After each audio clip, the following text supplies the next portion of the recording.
Now I'd like to introduce our featured presenters today, Professors Jim Leape and Pamela Matson. Jim directs with Fiorenza Micheli the Stanford Center for Ocean Solutions and is the William and Ava Price Fellow at the Stanford Woods Institute for the Environment.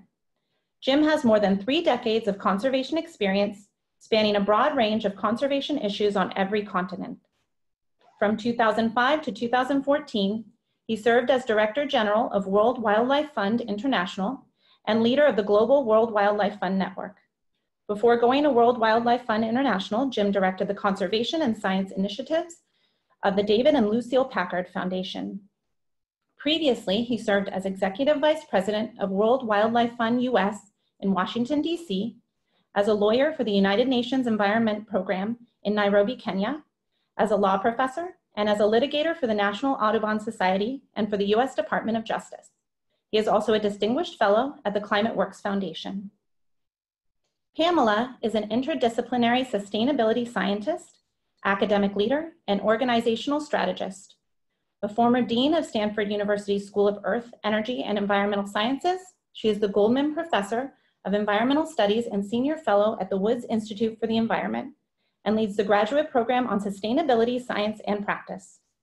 Her research addresses a range of environmental and sustainability issues, including sustainability of agricultural systems, vulnerability and resilience of particular people and places to climate change, and characteristics of science that can contribute to sustainability transitions at scale. Some of her over 200 publications include Seeds of Sustainability, Lessons from the Birthplace of the Green Revolution, and Pursuing Sustainability. She's an elected member of the National Academy of Science and the American Academy of Arts and Sciences, and received a MacArthur Foundation Award among many other awards and recognitions. And with that, let's turn it over to Jim and Pamela. Good morning, everyone. Thank you for joining us for our Strategies for Sustainability program. Today, we're going to be talking about a really important type of social capital that allows us to address challenges, very complex challenges that span sectors and span across spatial scales. But before we start that conversation, I think it makes sense to take a moment and ask, what does sustainability mean? What do we mean by sustainability? Of course, this is a term that's used by different people in different ways, but it's very commonly used in the corporate world. And there, corporate sustainability is about the triple bottom line or the 3-legged stool. It's about making decisions that make sense economically, but also socially and environmentally. And today, ESG is a central part of many corporations' business. And why do corporations do it? I should just say it's partly because it saves money, it reduces risk, it helps recruit and retain the best of the employees, and it also is because corporations care about their communities and the world. And the other organizations that use sustainability regularly is the international development community, the community that's trying to help some of the poorest places in the world develop socially and economically. Over 3 decades ago, it was recognized that if we want to help meet the needs of the present, we have to do so without compromising the future. And so sustainable development became a major focus, and it's been worked on for many, many years with quite a bit of success. And today, the world is focusing on the 17 SDGs, or Sustainable Development Goals of the UN. Corporations, governments, universities, and other research organizations, NGOs, foundations are all working together to try to address these goals.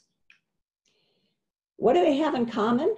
They both uses of the term sustainability and others are focusing on the well-being of people and organizations, but not just today, also in the future, and not just here where we live, but all around the world. And because of that common focus, I like to think about sustainability as sustainability goal as that of intergenerational social well-being. So if we're using the word well-being of people, what do we mean by that? There's lots of different discussions about what is included in the term well-being, but certainly it includes meeting the material needs of people for food and energy and water and shelter and employment and so forth. It means addressing health issues and meeting educational needs and providing opportunities for people to choose, for example, what they do with their life, and security and so on. If you think about how hard it is to achieve that goal of intergenerational well-being, the well-being of people, not just today, but in the future, you recognize the huge challenges, but many of us also recognize the huge opportunities in doing so. But it is not easy. And the problem here is that these kinds of questions that we're addressing for sustainability and for meeting the intergenerational well-being of people around the world are really complex problems, and they take place in highly complex systems. There's lots of different players, lots of different moving parts, lots of interactions, feedbacks, nonlinearities. And the fact is, intervening in one area may have unintended consequences for other parts of the system. So changing a policy could have impacts in many places that you didn't expect them to occur. Or a new technology could also have unintended consequences. So because of this complexity, we believe that it's very helpful to use systems approaches, to do systems thinking, and to utilize frameworks to help us design and implement actions that address the goals of sustainability despite complexity. So one such framework is this shown here. At the top, you see well-being, the constituents of well-being we talked about before.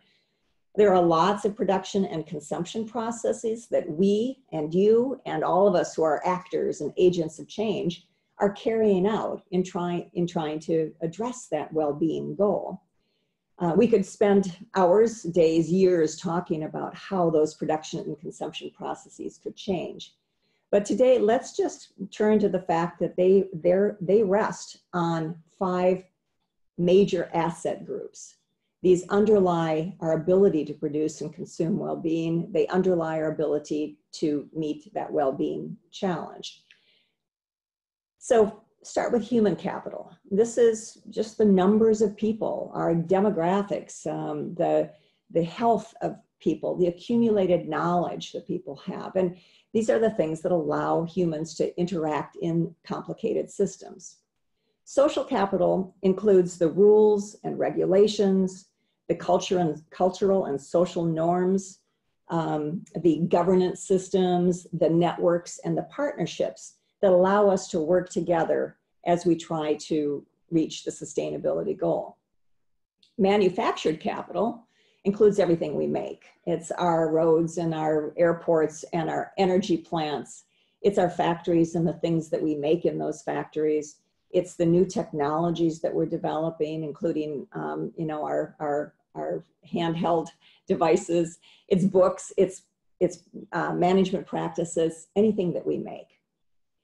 Natural capital includes everything that this planet offers us. It includes ecosystems on land and in the oceans that provide so many of the things we need.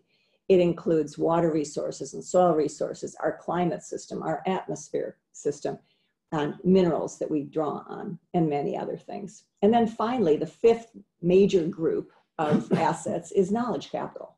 This includes the knowledge that we gain from scientific research, but it also includes the knowledge we gain from practice, from experience, from traditional knowledge. So all of these things work together to underpin our efforts towards sustainability. And if one of them is missing, we're not going to probably make much progress. In some places, for example, what's missing is the rule of law, and it gets in the way of communities trying to move towards sustainability. In other areas, it might be infrastructure. In other areas, it might be depleted natural resources. We need them all, and in many cases, we have to develop them, grow them, so that we can meet our sustainability goals. We have to pay attention to all of them. Today, we're going to focus on social capital, and on one particular type of social capital. It's rather new, rather challenging, and that is the use of partnerships to address really, really complicated problems. And to present this, Jim Leape is going to take us through some cases and some experience that he's had as both a developer of these kinds of partnerships and someone who's analyzing how well they work. So Jim, over to you. Great. Thanks, Pam. As we live in an increasingly globalized economy, the creation of social capital becomes ever more important and in many ways ever more challenging. And that's what we want to talk about a little bit this morning, is how do you create social capital in a globalized economic sector? As all of us demand more and more from the earth, we are putting more and more pressure on producers to expand production of commodities such as soy or beef or seafood or copper. And as they expand production, they are putting more and more pressure on the natural resources, the natural capital that supports us all. In the context of fierce global competition in global markets, it's often difficult for any one country to control those forces and to manage its own resources successfully. And so success will come from thinking much more broadly about what kinds of collaborations, what kinds of partnerships can actually drive change. And this is a complex of ideas and possibilities that some have called ecosystems of change. It recognizes that in a globalized economy, change comes from diverse actors, not just government, not just companies, but also NGOs, civil society organizations of other kinds, communities, international organizations, engaged with each other in an evolving set of interactions. So those are interactions that may take one form early in a change process and evolve significantly over time as these collaborators interact. And together are finding ways to create solutions that can meet these challenges and to drive those solutions into implementation on a scale that really will change outcomes. Now, for all of us, the touchstone in these efforts is the Sustainable Development Goals, which provide us for the first time a global agenda for sustainability. And these goals have become increasingly a touchstone, not only for government actors, but also for many companies and for civil society. One of those goals is the sustainable management of forests. It's this goal that I want to focus on this morning. This goal, you will note, calls among its many targets for an end to deforestation globally by 2020, which is, after all, next year. And it's worth noting as we talk about collaborations in this space that we are not on a track to achieve that goal. In fact, we saw record levels of deforestation around the world in 2016 and 2017. But this is the target we've set ourselves, and it is the touchstone for companies and civil society and others to come together around trying to change the direction of those curves. The big problem is clearing of forest for agriculture. 71% of tropical and subtropical deforestation comes from conversion of forest lands to agriculture. And together, agriculture and deforestation account for nearly a quarter of greenhouse gas emissions globally. So this is a big problem from a forest loss perspective, but also from a climate perspective. One of the biggest culprits in driving deforestation is palm oil, especially in Southeast Asia. And I'm going to focus on palm oil as a case study to look at how partnerships are beginning to form and where they might go from here. We saw explosive growth in palm oil production over the last half century, starting from virtually nothing in the mid-60s. You see in the red line the growth of palm oil production first in Malaysia, and then maybe 10 years later in Indonesia. Indonesia itself alone accounts for more than half of all global palm oil production today. And this is a product which you rarely know you are buying, but it is in half the products in the grocery store. It's in the little tiny type on the back of each package, whether it is lipstick or cup noodles or peanut butter, cup noodles or peanut butter, or soap or shampoo or many other products. And so it is, on the one hand, ubiquitous, on the one hand, hugely significant, the most important vegetable oil on the global market, and at the same time, a very difficult challenge to tackle because nobody knows they're eating palm oil. They don't think about buying palm oil. And so for many years, it was very hard to get at this problem. And then in 2001, Migros, which some of you from Europe will know, is a grocery chain in Switzerland. Migros came to WWF and said, how can we work together to address this problem of unsustainable production of palm oil globally?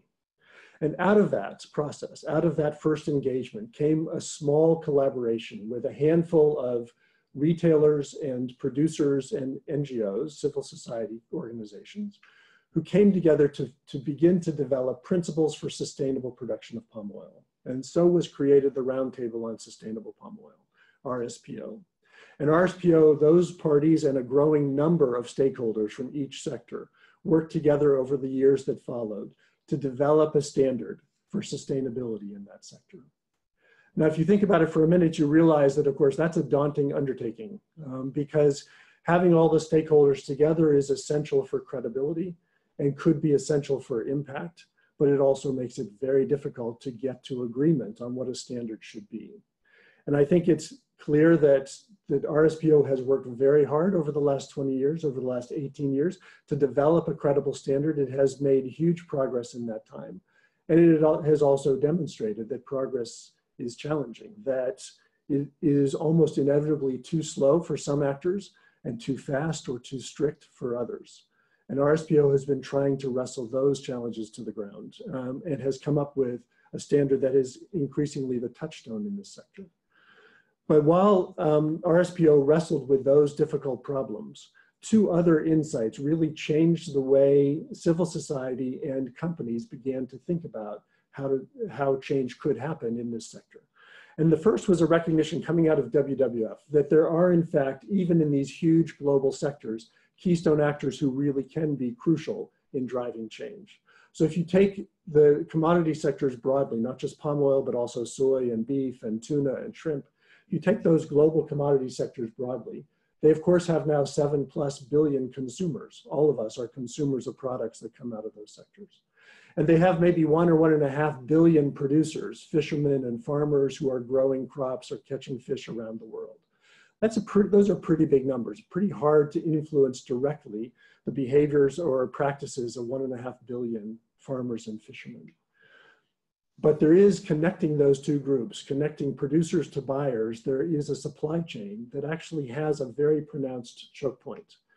And there are about, by WWF's estimate, if you look across 15 commodities that are the most important commodities for driving biodiversity loss around the world, there are about 500 companies that control 70% of the production and trade in those sectors. And that begins to become a very manageable number, that if you can reach those companies, engage them in supporting change, you can begin to make a difference that matters globally.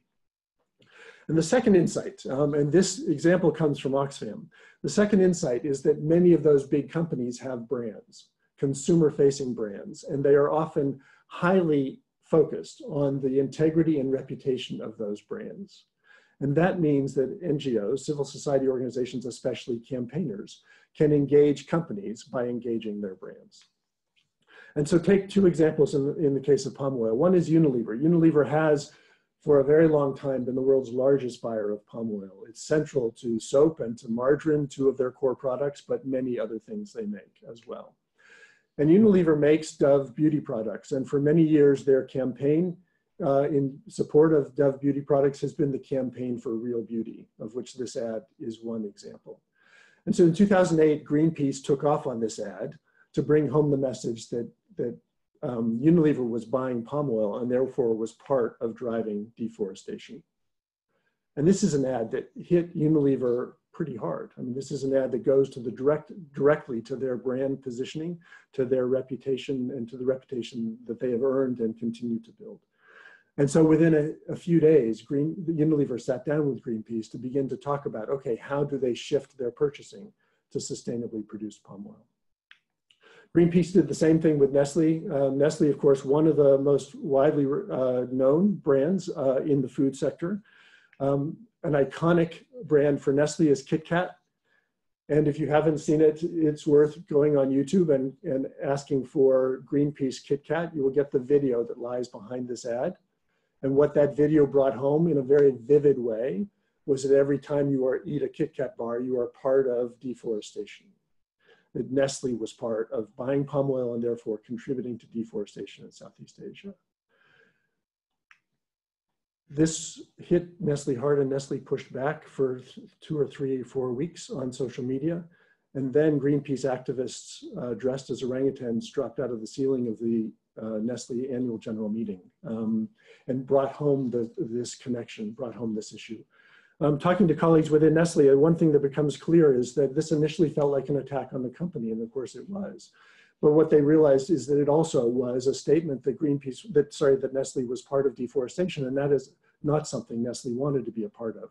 And so in the weeks that followed, Nestle also made a commitment to addressing deforestation in its supply chain. And it has worked very intensively over the last several years to deliver on that commitment. So you have a couple big companies that have begun to make commitments that have said, we're going to address sustainability of palm oil production in our own supply chains. But as they did that, one thing became clear, which is that it is very hard to do it as a single company, to drive that kind of change as a single actor in a global and complicated sector. And so Unilever and Nestle and others began to realize that they needed to collaborate with their competitors. So having been engaged with NGOs like Greenpeace and then with WWF and others to figure out how to address this problem, they realized that everybody would be better off if the whole consumer product sector moved together. If Unilever and Nestle and other first movers were joined by other companies in their sector. And that would be better for the forest because you get broader change, a broader commitment to sustainability, but it would also be better for each of them because they reduced the risk that by moving on this issue, they created a competitive disadvantage in the marketplace because others could buy palm oil more cheaply. And so Unilever in particular led the creation of a commitment in the Consumer Goods Forum to addressing deforestation. Consumer Goods Forum, which is about 400 companies adding up to more than $2 trillion in revenues, who work together on issues of concern to the consumer products and retail sectors. And in 2010, this Consumer Goods Forum committed to addressing deforestation. And the companies of the Consumer Goods Forum committed to eliminating deforestation from their supply chains, focusing in particular on palm oil, also soy, beef, and timber and paper production, which are the big drivers of deforestation around the world. So for the first time, you have the whole sector moving and saying we need together to be coming to grips with these problems. A new kind of collaboration among companies that otherwise compete very vigorously in the marketplace. Okay, so that gets you the ultimate buyers, the consumer products companies and the retailers who are selling the ultimate products, but all of them are supplied by traders. And traders, of course, are largely behind the scenes. Traders are companies like Wilmar and Cargill, Archer Daniels Midland, who trade vast quantities of commodity, who have for years traded commodities largely on the basis of quality and price, because that's how those global markets work, and who are largely out of the public eye. But as you saw more and more buyers, more and more of their customers making commitments to eliminating deforestation, as you saw the deforestation issue rise more and more on the public agenda with campaigns against some of those buyers and with broader campaigns, then the traders began to engage this process. They were hearing from their customers that they needed a deforestation-free supply. They were hearing from campaign organizations and others that this was a cause they needed to join. And Wilmar, the largest single trader in palm oil in 2013, announced that it was committing to be part of addressing this problem and that it would eliminate deforestation from its supply chains over the years that followed. So there you have it. You have the big buyers committed. You have one of the biggest traders committed. And then in 2014, the Secretary General of the United Nations convened a climate summit in New York. It was aimed at mobilizing action by actors across the spectrum, by companies, by national governments, by subnational governments to address the challenge of climate change, hoping to build momentum going into the Paris negotiations a year later. And at this climate summit, through the work of NGOs in Indonesia, of the Chamber of Commerce in Indonesia, of buying companies, trading companies, you saw the 4 largest producers of palm oil in Indonesia. And remember, Indonesia accounts for more than half of all global production. You saw the 4 largest producers of palm oil in Indonesia step up and say they too were going to be part of this movement, that they would commit to eliminating deforestation from their production. And so you get to 2014, that's, well, 13 years after Migros and WWF started the Roundtable on Sustainable Palm Oil, about 6 years after the first campaign against Unilever. 2014, you have 60, 70, some would guess 80% of the sector, that is companies that account for 60, 70, 80% of production, committed to eliminating deforestation from this sector. And that's a pretty remarkable moment. Pretty remarkable to think that those companies, that those actors and NGOs could all come together around this cause in such a complicated and large economic sector. And that led to the creation of something called the Tropical Forest Alliance, actually formally announced in 2012 and then expanded in the years that followed. But a recognition that a pre-competitive collaboration among companies was crucial, but that actually this is a cause that required all hands on deck, that this required a collaboration among those companies, among buyers and traders and producers, but also that they be joined by civil society organizations, both those who campaign on these issues and those who engage with companies to help them figure out how to solve them. And it required participation by governments of importing countries and in particular, governments of producing countries. And so, for example, the Tropical Forest Alliance was joined formally by the governments of Malaysia and Indonesia, the two most important producers of palm oil, as part of an effort to broaden this collaboration and to find a way to make progress together. At the same time, you see technology come in, and technology really is already and will be increasingly fundamentally important in creating the dynamics around these kinds of collaborations. Because as we get more and more granular information about what's happening on the ground, and that information is more and more real-time information, or at least timely information, then companies and governments and communities are more accountable, and they are more able to take action on problems as they arise. And so, for example, Global Forest Watch, created by the World Resources Institute, developed something called the Palm Oil Risk Tool, which made it possible to identify risks in the palm oil supply chain where there were high levels of deforestation or fire. Also create a facility that would send you an alert, whether you were a government official or a company or an NGO, could send you an alert if a fire was spotted or forest was being cleared. And these tools get more and more powerful every year and make it more and more possible to actually come to grips with these problems together and to hold each other accountable for progress. Now, that's the story that took us up through 2014. You saw growing collaboration, growing engagement among these different actors in trying to come to grips with the challenge of deforestation on the ground in the palm oil sector. And then in 2015, we had an El Nino year and crisis hit. In that year, in August, September, October, there were more than 100,000 fires across Sumatra and Borneo, the two largest islands of Indonesia. And those 100,000 fires were almost without exception intentionally set, in most cases to clear land for agriculture. But what happens in an El Nino year is that fires, once set, often burn out of control. And many of these lands have deep reservoirs of peat soil, meters deep, which is coal in the making and which can burn and burn and burn forever. And so fires once started often just burned for weeks and months and were very difficult to put out.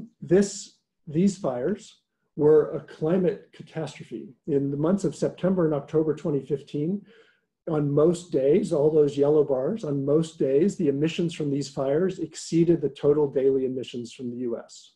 Right? So a huge amount of carbon put into the atmosphere over the course of these fires. But these fires were also a public health and development catastrophe. So the Harvard School of Public Health has estimated more than 100,000 people will have shorter lives because of their exposure to the smoke from these fires. I was in Singapore during the time of these fires. While the air on those days was not too bad in Singapore, in Malaysia, the average concentrations of fine particulates were about 300 parts per million. The safety standard is 100. So the average level in Malaysia was 300 and they had closed all the schools. In some parts of Kalimantan, the levels reached as high as 1,500 parts per million. So 15 times the safe level. So this was from a public health perspective, never mind the climate impacts, from a public health perspective, a disaster. And it was also a development disaster. The World Bank estimates that Indonesia took a 2% loss in global domestic product because of the damage of these fires. And so all of a sudden you see all of these issues come together, a concern about forest protection, about climate, but also about health and development, all converged in a shared recognition that somehow we collectively had to come to grips with the challenge of fire and of deforestation for palm oil production. And so in that year, President Jokowi, shown here in this picture, began to put in place restrictions to try and ramp up the government of Indonesia's efforts to address the challenge of palm oil, and in particular, the associated challenge of fires. He imposed a moratorium on the conversion of peatlands, for example, put in place a variety of other restrictions. And so then you had government more actively engaged in this broad effort of coming to grips with this problem. Now there is hope on the horizon. Last year we saw a downtick in primary forest loss in Indonesia. You see that it's been quite persistent over the last several years as demand for palm oil continues to put pressure on those forests. It dropped last year. Last year was a wetter year. It wasn't as dry as 2015 and 2016. So there's no question that weather helps reduce the level of deforestation by making it less likely that fires will spread. But I think it's also generally agreed that the actions taken to reduce deforestation also played a role in beginning to bring that curve down. I don't think anybody would say that we have now cracked the problem, that we have turned the corner, that the challenge of deforestation in Indonesia and more broadly is behind us, far from it. But I think we are seeing that the kinds of partnerships it takes to drive change have been building. And the focus now is shifting to how do you take those global engagements and translate them to concrete change on the ground. And here I think is an important part of thinking about social capital and thinking about how social capital in a global sector translates into real change in the forest. And that is a recognition that those global commitments are the foundation for change. But then you have to get down to the nitty-gritty of actually implementing change in real places. And that's manifest now in an array of efforts that are all under the umbrella of what's called the jurisdictional approach, which is buyers and producers, NGOs, communities, and local governments. In Indonesia, it's the kabupatens, the district governments within a larger province, who are working together to figure out concretely, how do we end deforestation and fires in this jurisdiction? And what are each of us going to do to help make that happen? And that allows everybody to get to the specifics of what it really takes. It allows, and it calls upon companies and NGOs to convert a commitment to conservation, to sustainability, into a compelling development proposition to make this sure that this is a movement that really does work for small producers, large producers, local governments, communities in the places where palm oil is grown. It is deeply challenging. These are hard problems, and it is hard to affect change in a sector like this globally, but even at that local level. But I think there's broad agreement that that's where the future lies, that you need these global commitments as foundation and as creating the ecosystem within which change can happen, and need to then translate that into real terms for real people at a jurisdictional, at a government level, in a way that can work. So that's the story of palm oil. It is really one of now several examples of how partners are finding a way to work together in new kinds of collaborations and to continue to work together as they make progress or face challenges in an evolving partnership that is serious about change. This is absolutely a team sport. It's a team sport that requires that everyone on the team figure out a way to be engaged with each other, to figure out a way to forge these kinds of commitments. From a business perspective, there's no better voice on this than Paul Polman, who was for the last 10 years the chief executive of Unilever and really a leader in everything that I've talked about, from the Consumer Goods Forum commitment to the Tropical Forest Alliance to the development of the jurisdictional approach. But going back to what Pam said at the beginning, and what Paul emphasizes is that this is about system change. It's about change in the way markets work. and the responsibilities all of us have as consumers and citizens, and in particular, about the role that business has to play in that larger system to sustain the system that makes their business possible. And I think there's exciting potential in that. And I think these are the kinds of efforts that will not deliver fast or easy solutions, but will be necessary to create the social capital it takes to succeed in achieving sustainability. Thank you very much, Jim and Pamela, for this very informative presentation. And now we'll move on to answering your questions. Okay, so the first question we have here is, what does it take to form a partnership like this and put it in motion? Do you want me to start with that? Please start. You're the expert on that. Well, I think we've both done a lot in that. I think it's important to recognize that the kinds of collaborations we're talking about are deeply difficult, because you're asking people to collaborate not only across organizations, which is by itself challenging, but actually across sectors.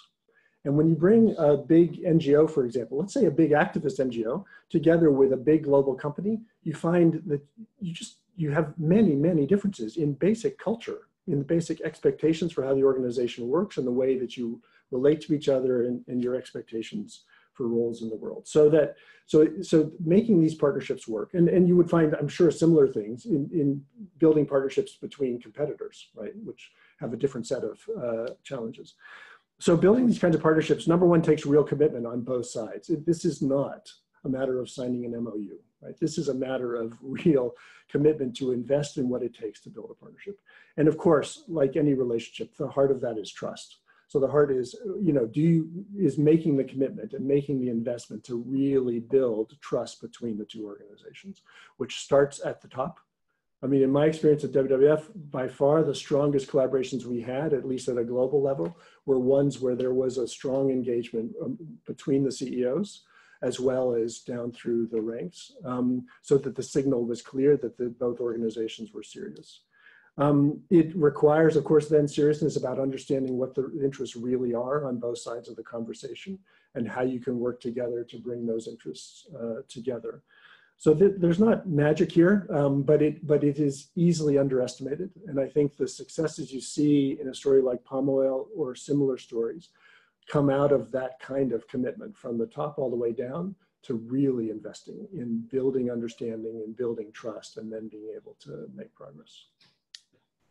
Yeah, let me just add to that. I completely agree on the main point that it is trust. And then the question is, how do you build trust? What does it take to build trust? And how do we make sure that the partners in this are all credible and legitimate partners, that they're there for the similar benefits to humankind. But I think it is helped by the fact that some of the large non-governmental organizations are really leading in a way, are working very hard, recognizing that it has to be, that progress can only be made if you can develop trust and develop long-term partnerships, long-term understanding of each other's points of view and respect for those. So along those same lines, someone asked, regarding the palm oil example, I was recently at a clean tech conference where they mentioned that it is very difficult for governments to actually enforce guidelines in umbrella companies and throughout the supply chain for sustainable palm oil. How can one ensure that good intentions are actually followed on and tracked? And are there technologies and processes that you have seen to help this? Yeah, so I would say, so this is an important point, and it's characteristic of a global sector like palm oil, but also particularly a commodity sector where the product traded is, once it goes into the system, has historically been invisible, right? I mean, it's been impossible to know exactly where it came from. So I think two things there. I mean, one is technology is increasingly our friend on this. And so there is increasing transparency about where deforestation is happening and an increasing ability to know, whose responsibility it is. So I think that's a crucial first thing. We are increasingly getting the power to trace products more directly from production all the way through the system. But then secondly, this is for me a good example of the evolution of roles that I was talking about a few minutes ago. You see that NGOs, civil society organizations who were in the early days campaigning to get attention to this issue, now actually have quite an important role in making sure that there's accountability for delivering on the commitments that are made.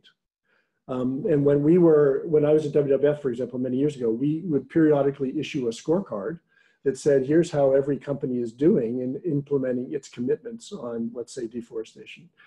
And a couple of CEOs said to me, could you find a way to do that every quarter? Because it really keeps people's attention focused on it. And I think NGOs have quite an important role in these phases of a process in being a vehicle for that kind of accountability. Can I ask a question on that? I mean, I'd love your thoughts on blockchain and its role and accountability on these kinds of things. So I think it's quite impressive that we're 45 minutes into this class and we're just now mentioning blockchain. That's an accomplishment. Somebody else probably would have asked. It's so I'm not a tech person. I'm a lawyer, but one of the things you find is in traceability discussions is that sooner or later everybody mentions blockchain. I think the broader concept of distributed ledgers clearly has an important role to play, right, in providing a credible and accessible sort of chain of custody, as it were, I mean, ability to track products or whatever. As Tom Lehrer, the comedian, once said, life is like a sewer. What you get out of it depends on what you put into it. And the blockchain is the same way, right? Blockchain, it can make sure that the chain is clear, but it can't assure you the quality of the information input at the beginning or the product input at the beginning. So you still need that complement to what the blockchain can do. Thanks. Yeah, because I dated myself with that a little. So next question is, given the time and scale of our current challenge, we can't afford organizations to take 8 to 12 years to address issues like this. So how can we accelerate this process? Do you want to go first? I'll just say we have to learn. You know, I think obviously relationships take time because they're based on respect, they're based on listening, they're based on trust. And so you can't fly in and fly out of a relationship and have trust happen. But on the other hand, I think for anything in this sustainability realm, we'd better learn by doing and take home the best lessons and shortcuts and not make the same mistakes twice. Part of that 14 years was probably having to create some new approaches, and we'll have to continue to do that, but we better learn. Do you have a... No, I think that's exactly right. I mean, somehow, first of all, these things are hard and complicated, right? And I think after the sort of warm glow of commitments, we all, I think, recognized that, wow, actually translating those into change is difficult. And I think we have to make sure that we are, from these first efforts, actually learning how to do it faster and bigger. And I think that's a big part of the challenge. So in an interesting way, there's a role for the research community in that, you know, really paying attention, keeping track, analyzing, evaluating, and sharing what's learned about what's being done. And that product of that effort can hopefully be useful to everybody who's engaged in this. Yep. And that, not to add on to everything, but that's a rich area for collaboration between universities and the civil society sector, governments, and especially companies. And companies. Right? Because there's a lot to learn about from companies who are driving these kinds of changes through their business. And I think a lot to learn together about how to do that successfully. Great, thank you. Our next question is, what role does social activism play in forging these partnerships and kicking off these initiatives? For example, would Nestle and Unilever have kept quiet if it weren't for the campaigns mentioned? Yes, so I think social activism is crucial, and I think one of the great strengths of the civil society sector is the diversity of organizations who are able to therefore play diverse roles in driving change in a process like this. So there's no question that campaigns were important in directing attention to this issue and in actually galvanizing action by important actors. And at the same time, it was crucial that there were big, capable conservation organizations in a position to help countries and companies translate those commitments into change. So that ecosystem in itself is actually quite an important part of this. How can circular economy initiatives contribute to the conversation and efforts around sustainability beyond its value as a buzz phrase for marketing and education?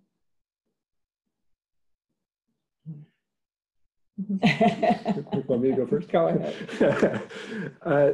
I'm not an expert on the circular economy, but I think we can all agree that's fundamental, right? I mean, already we are, with 7 billion people, we are straining the capacity of the earth to support us, and of course exceeding that capacity in many places and in many ways.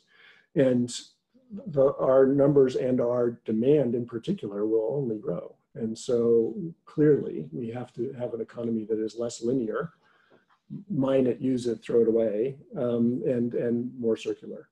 And that's the key to many of the things we're talking about. You know, it's interesting when you look at how human population and consumption has changed. We had 1 billion people on the planet in 1800, 2 billion people in the 1920s, 3 billion people in the 1950s. Today we have 8+ billion people. We're probably going to level off around 10 or 11 billion people. We worked like crazy to meet the needs of all those people during that very rapid growth phase, and we didn't think about the problems of overusing resources, throwing away important products. We didn't create systems that were circular. We almost didn't have to, and probably we felt like we didn't have time to. We were in a mad dash to meet the needs of a rapidly growing human population. Today, we know what the consequences are. Today, we see the leveling off of population. Today, we recognize that we can't throw things away anymore, that we have to use our resources much more intelligently. And so the circular economy initiatives are a huge perspective, a huge factor in doing that. It's not just using things more efficiently and reducing use, and changing the kinds of materials we use, but making sure that they are never wasted. So it's an exciting time, I think, for that. Great, thank you. The next question is, how can we engage corporations and form these partnerships in regions where civil activism and education around sustainability is lacking? Well, I mean, partly anything that saves money and that actually is addressing the needs of people in areas where there isn't any activism are still going to be drivers for this. But the interesting thing about Jim's case study is that you see a top-down force that is affecting what's happening in places where there isn't activism or where there isn't a community-based interest in sustainability. It's a global world and it's a global problem. But I also think that the recognition that there are real benefits to doing things differently, that there are benefits in terms of meeting the needs of people, saving money, and in many other areas, make it that alone a driver, even if people don't put the sustainability term on it. Mm-hmm. Yeah, I think the only thing I'd add to this, I think a fundamental principle to any effort like this is that you have to be able to frame issues in terms that resonate with the audience and in the place that you're talking about. And that means, so for example, in human health has been a much better entry point for many of these issues than forest protection or biodiversity conservation was in many markets. And you need to be able to talk in human health terms. Why is this important for human health? And you need to be able to reach people on those terms. So to take it for China, for example, China is the largest buyer of many commodities around the world. But Chinese consumers are increasingly concerned, particularly with food, about food safety. And that takes them to traceability. That takes them to wanting to know more about how the things they buy were produced. And so the entry point in China on these issues may well be through traceability and food safety as opposed to initially through forest protection. But in each case, it's a matter of, so what are people worried about, and how do you frame this issue in a way that will resonate? Likewise, there are many farmers around the world who would like to save money on the inputs they use in agriculture. It costs a lot to fertilize, but if at the same time, by doing so, by reducing how much fertilizer you have to use, there are tremendous benefits for the environment. And so it's win-win. And there are lots of win-wins. Our next question is, how can you contribute to such initiatives and create social capital at the individual level? Yeah, I mean, this is in basically every part of one's life, you can contribute. I think, and we have this conversation a lot in an educational institution like Stanford. How can we as individuals, how can we as a community make a big difference? And simply by the choices of what we eat and what we drive and how we think about our resource use, et cetera, we contribute individually. And we, by doing so, can build a social movement among our communities, among our friends, among our families, that is very much a bottom up. I think there's another question about how we as individuals can create change at a scale that affects more communities. And that might be through your company, driving change in a company or in an organization, encouraging people to think more systematically about what's needed. Becoming systems thinkers, I think, is a key to that. Yeah, no, I agree with that. And just to translate that into the palm oil case, I mean, first of all, when we talk about what can people do, people usually think first about voting, and voting is crucial, right? In any part of the world, right? Voting really matters, because in the end, governments are and have to be at the center of this. But one of the things you see in a case like palm oil is that consumers, the decisions you make every day in the grocery store, the vote you cast in the products you choose really matters. And you know, when you look at the hourglass that I showed and those 500 companies, it's easy to feel maybe disempowered. Well, it's those companies that matter.